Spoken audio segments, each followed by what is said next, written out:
Welcome back to Vishalakshi Kannadati YouTube channel. Karna serial ಸದ್ಯ TRPಯಲ್ಲಿಯೂ ಮುಂದೆ ಇದ್ದು ದಿನದಿಂದ ದಿನಕ್ಕೆ ಕುತೂಹಲ ಕೆರಳಿಸುತ್ತಿದೆ.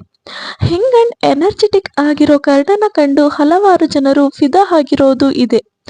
ಅಷ್ಟಕ್ಕೂ ಈ ಕರ್ಣ ರಿಯಲ್ ಲೈಫ್ ಕರ್ಣ ಕೂಡ ಆಗಿದ್ದಾರೆ.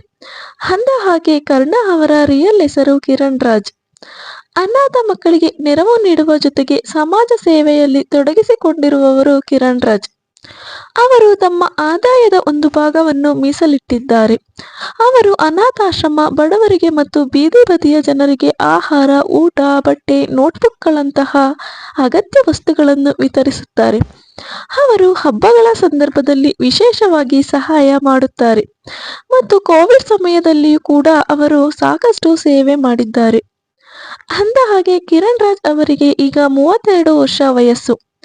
1993ರ ಜುಲೈ 5ರಂದು ಹುಟ್ಟಿರುವ ಅವರಿಗೆ ಮದುವೆ ವಯಸ್ಸು ಆಗಿರೋ ಕಾರಣ ಹೋದಲ್ಲಿ ಬಂದಲ್ಲಿ ಮದುವೆ ಯಾವಾಗ ಎನ್ನುವ ಪ್ರಶ್ನೆ ಕೇಳಿ ಬರುತ್ತಲೇ ಇರುತ್ತದೆ. ಇವರು ಇದಾಗಲೇ ಸೀರಿಯಲ್ ಮಾತ್ರವಲ್ಲದೆ ಸಿನಿಮಾಗಳಲ್ಲಿಯೂ ನಟಿಸಿ ಸೈ ಎನಿಸಿಕೊಂಡಿದ್ದಾರೆ. ಮೈಸೂರಿನವರಾದ ಕಿರಣ್ ಹುಟ್ಟಿ ಬೆಳೆದದ್ದೆಲ್ಲ ಉತ್ತರ ಭಾರತದಲ್ಲಿ. Love by chance, Yeh Rishta Kya Kehlata, Hai heroes, connection of teenagers ಧಾರಾವಾಹಿಗಳಲ್ಲಿ ನಟಿಸಿದರು. ದೇವತೆ ಸೀರಿಯಲ್ ಮೂಲಕ ಸೀರಿಯಲ್ಗೆ ಎಂಟ್ರಿ ಕೊಟ್ಟ ಇವರು ಗುಂಡ್ಯಾನ್ ಹೆಂಡ್ತಿ, ಚಂದ್ರಮುಖಿ, ಕಿನ್ನರಿ, ಕನ್ನಡತಿ ಧಾರಾವಾಹಿಗಳಲ್ಲಿ ನಟಿಸಿದ್ದಾರೆ. ಕನ್ನಡತಿ ಧಾರಾವಾಹಿಯಲ್ಲಿನ ಅಭಿನಯಕ್ಕಾಗಿ ಜನಮೆಚ್ಚಿದ ನಾಯಕ ಪ್ರಶಸ್ತಿ ಪಡೆದಿದ್ದಾರೆ. ಡ್ಯಾನ್ಸ್ ಹಾಗೂ ಲೈಫ್ ಸೂಪರ್ ಗುರು, ಬಿಗ್ ಬಾಸ್ ರಿಯಾಲಿಟಿ ಶೋಗಳಲ್ಲಿಯೂ ಭಾಗವಹಿಸಿದ್ದಾರೆ. ಈ ಹಿಂದೆ ಅವರು ಮದುವೆಯ ಬಗ್ಗೆ ಮಾತನಾಡಿದ್ದರು. ಸದ್ಯ ಮದುವೆಯ ಯೋಚನೆ ಇಲ್ಲ ಅಂತವರು ಯಾರು ಸದ್ಯ ನನ್ನ ಲೈಫ್ನಲ್ಲಿ ಇಲ್ಲ. ಮದುವೆಯ ಬಗ್ಗೆ ಮನೆಯಲ್ಲಿಯೂ ತುಂಬ ಫೋರ್ಸ್ ಬರುತ್ತಿದೆ. ಅವರಿಗೂ ಸ್ವಲ್ಪ ಟೈಮ್ ಕೊಡಿ ಎಂದು ಕೇಳಿದ್ದೇನೆ. ಮಾಡುವ ಕೆಲಸ ತುಂಬ ಇವೆ.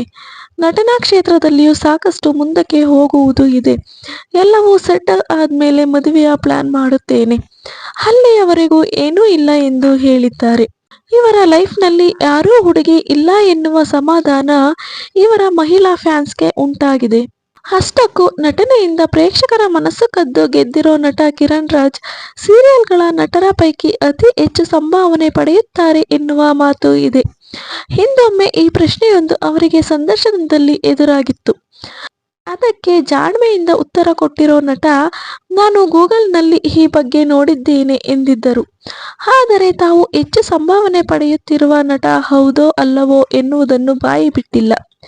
ಬೇರೆಯವರು ಎಷ್ಟು ಸಂಭಾವನೆ ಪಡೆಯುತ್ತಾರೆ ಎನ್ನುವುದು ನನಗೆ ಗೊತ್ತಿಲ್ಲವಲ್ಲ, ಅದಕ್ಕೆ ನಾನು ಹೆಚ್ಚು ಪಡೆಯುತ್ತೇನೋ ಇಲ್ಲವೋ ಗೊತ್ತಾಗುವುದಿಲ್ಲ ಎನ್ನುತ್ತಲೇ ತಾವು ಪಡೆಯುವ ಸಂಭಾವನೆಯ ಬಗ್ಗೆ ಕೇಳಿದ ಪ್ರಶ್ನೆಗೆ ಸೂಕ್ಷ್ಮವಾಗಿ ಜಾಣ್ಮೆಯಿಂದ ನುಸುಳಿಕೊಂಡಿದ್ದಾರೆ.